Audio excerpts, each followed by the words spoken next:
Le JT de VOTV, c'est tous les soirs à 19h30.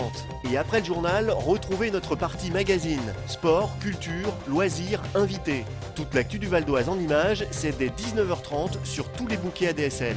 Vous pouvez également revoir le JT à la demande sur venews.fr et à écouter sur IDFM 98 FM à 7h30 et 8h30.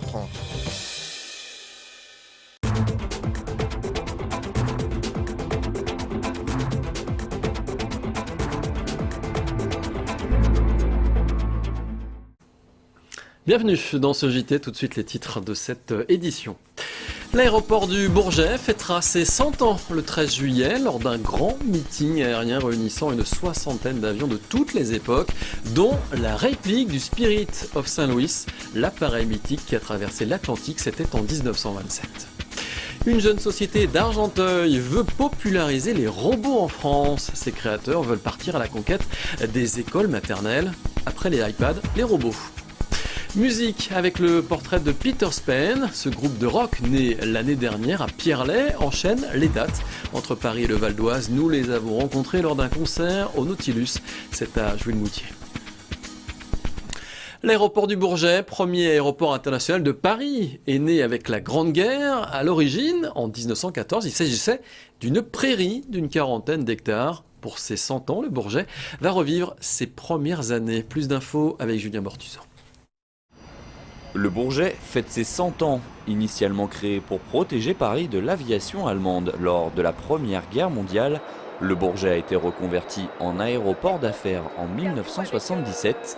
Il est devenu, d'après le président d'Aéroports de Paris, l'un des aéroports les plus prestigieux du monde. Depuis 1914, le Bourget n'a cessé de croître et embellir pour être aujourd'hui le premier aéroport d'affaires en Europe. 55 000 mouvements par an, ouvert 7 jours sur 7. Avec 7 des 8 grands installateurs, des 8 grandes entreprises d'avions d'affaires au monde qui ont un centre de maintenance sur l'aéroport du Bourget. C'est d'ailleurs au Bourget que Charles Lindbergh avait choisi d'atterrir pour sa fameuse première traversée de l'Atlantique sans escale en 1927. Il était donc tout naturel pour cet anniversaire d'accueillir la réplique de son mythique Spirit of St. Louis. Nous avons voulu montrer tout ce que la France a apporté à l'aviation et tout ce que l'aviation a apporté à la France. Et ce Spirit of St. Louis est un signe du fait qu'au début de ce siècle, ou plutôt du siècle précédent, des femmes et des hommes ont risqué leur vie pour construire cette industrie aéronautique qui est aujourd'hui la plus dynamique au monde. Songez que l'industrie aéronautique et le trafic aérien croient 2 fois plus vite que la richesse nationale dans le monde. Donc c'est un hommage à ceux qui ont risqué leur vie pour construire la prospérité de demain. Le Bourget ouvrira ses portes le 13 juillet lors du grand meeting aérien. Le public pourra notamment admirer une soixantaine d'avions retraçant un siècle d'aviation et assister à des démonstrations de voltige de la patrouille de France. Monter son propre robot et lui apprendre des mouvements, c'est ce que propose une entreprise d'Argenteuil. Elle vend des robots en kit pour permettre aux plus jeunes comme aux plus vieux de faire leur premier pas en robotique. Un distributeur en France d'un constructeur sud-coréen, elle souhaite rendre plus populaires les robots en France. Le reportage d'Angélique Boilet. Son nom, RQ Uno. À côté, son grand frère, RQ 5720T. Ce sont des robots humanoïdes, c'est-à-dire qu'ils ont l'apparence d'humains. Ils dansent, marchent, pivotent aussi et sont capables de bien plus encore. Entre 379 et 545 €, ces robots sont vendus en kit par Cogibot pour apprendre et découvrir la robotique. L'objectif de cette entreprise argenteuillaise, créée en 2011, démocratiser les robots en France. Il faut vulgariser la robotique.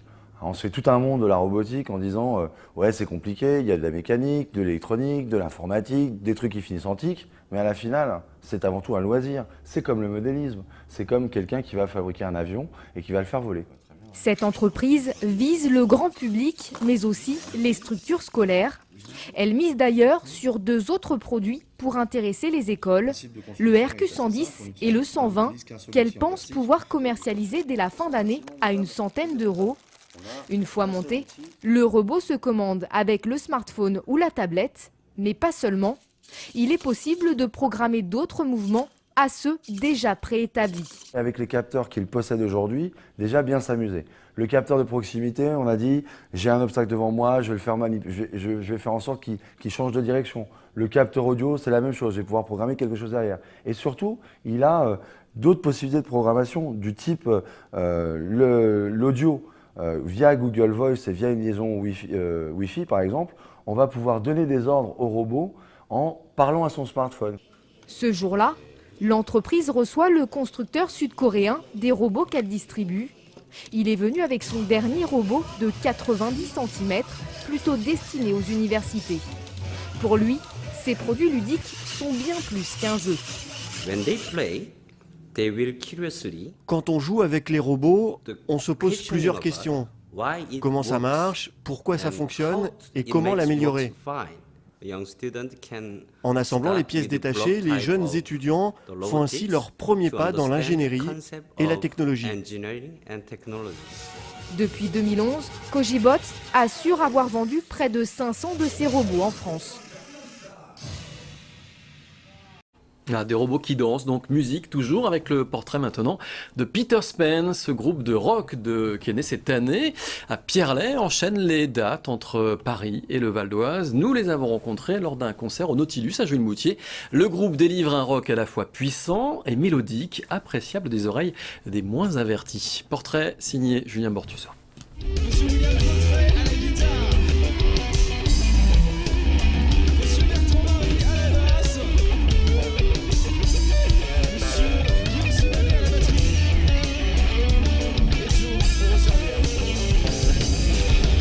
Ces 4 grands enfants forment le groupe Peter Spen. Une invitation dans un monde imaginaire dans lequel le thème de l'enfance est omniprésent.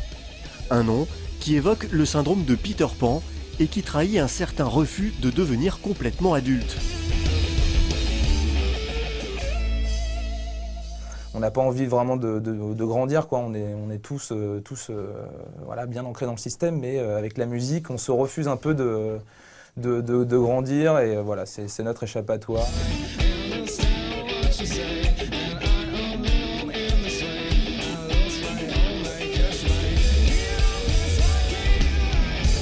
Le groupe valdoisien s'est formé il y a moins d'1 an. Pourtant, leur histoire a commencé il y a bien longtemps. Au lycée. Au collège. Et non, et encore, je dirais même à la maternelle. Alors oui, j'ai des photos de maternelle, effectivement. Oui. On est assis à côté. C'est ça. Et puis on s'est reconnus, je sais pas, on s'est recroisés, on avait 14 ans à peu près. On avait tous envie de se mettre à la musique. Joe faisait la guitare, moi je faisais un peu de batterie. Et c'est une pote qui nous a présenté à ce moment-là, qui nous a dit « Ah tiens, je connais un batteur, nanana. » On a fait des reprises, c'était bien pourrave, on répétait dans une chambre. Enfin, c'était les débuts. C'était rigolo.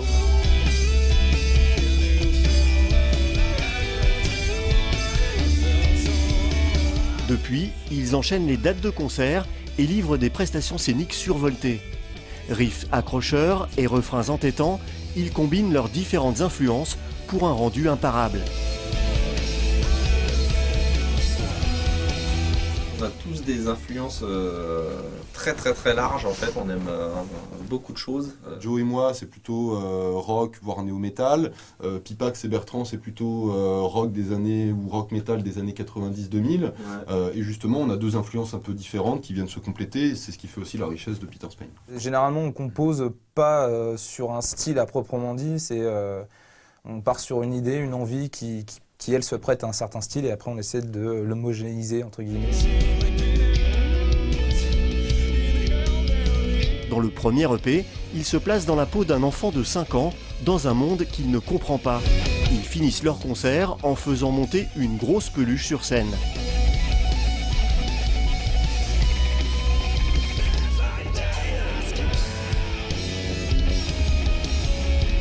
Je trouvais ça fun d'avoir une sorte de mascotte qui est juste super attachante, et puis qui vient pogoter selon les concerts ou juste foutre le zboul avec nous sur scène. Depuis que j'ai appris que j'allais être papa, j'ai écrit ce morceau, et au final, quand je pense à ma fille, je pense à l'univers de peluches dans lesquels je suis inondé depuis quelques mois, et voilà, c'était une forme de, je sais pas, ça rassemblait toutes les idées.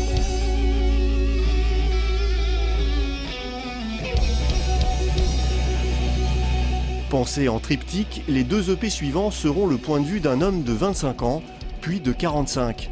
Une occasion pour le groupe d'explorer de nouvelles couleurs musicales à travers des chansons plus intimistes.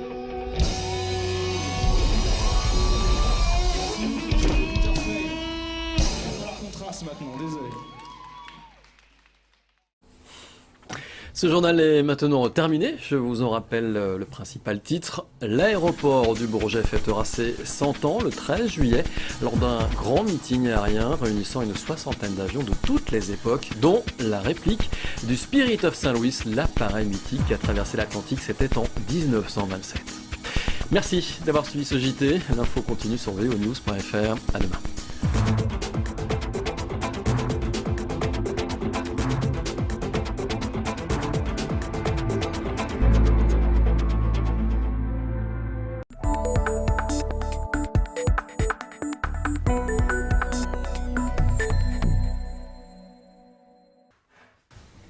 Non, là, ça me sert bien.